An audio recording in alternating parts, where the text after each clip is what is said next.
I am Darius, this is Sugarless Crystals, your sugar-free destination of YouTube. Enjoy me. Now you know I'm guilt-free. Indulge.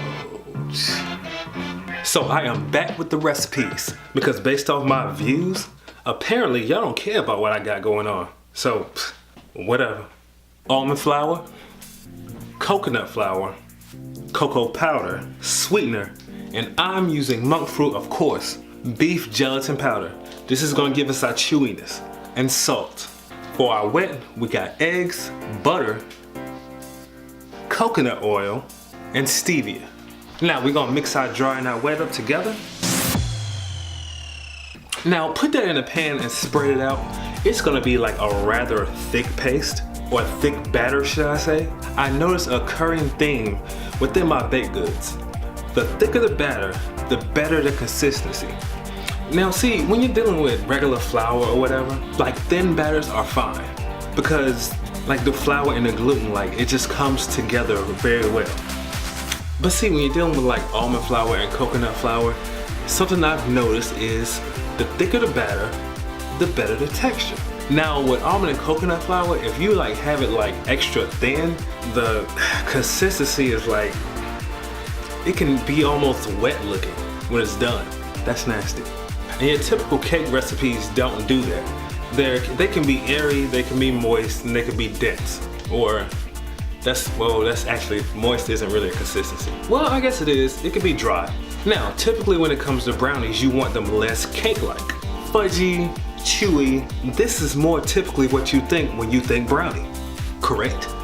And even though it feels a little bit like Play-Doh, the final result will be exactly what you're looking for. Now this buttercream peppermint topping, it consists of butter, cream cheese, powdered sweetener, stevia, and peppermint extract. Now for a little extra flavor and most importantly texture, I crushed up an ounce of cacao butter chips. Or wafers, excuse me, not chips. Wafers. Now this is gonna give a nice crunch to the top. Because regardless of what you saw in the pictures and in the thumbnail, there aren't any peppermint actual candy on top of the brownies. Now, if you want to go with the sugar-free ones, you could. I mean, that's your choice.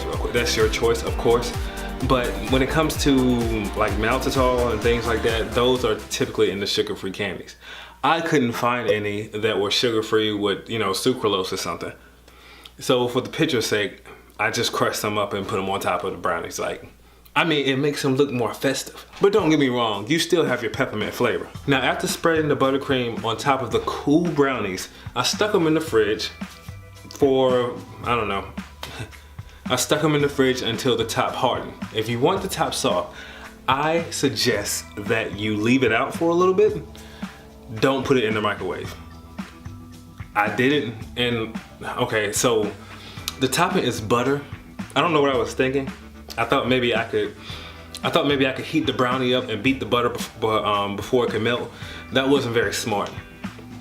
But please don't make my mistake.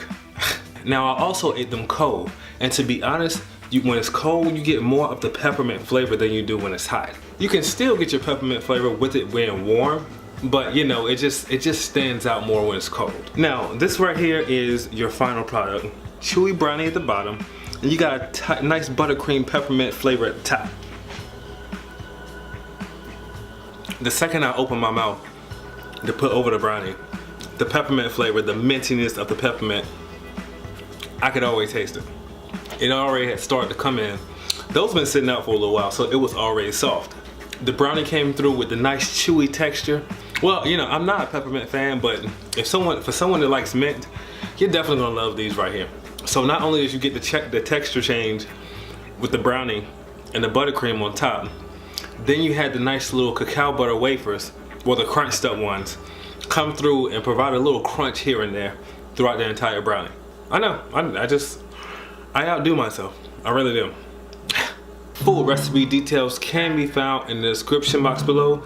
Head over to sugarlesscrystals.com. In the description box, you can find a link to all my recipes, my product reviews, my favorite products, and Sugarless Crystals t-shirt.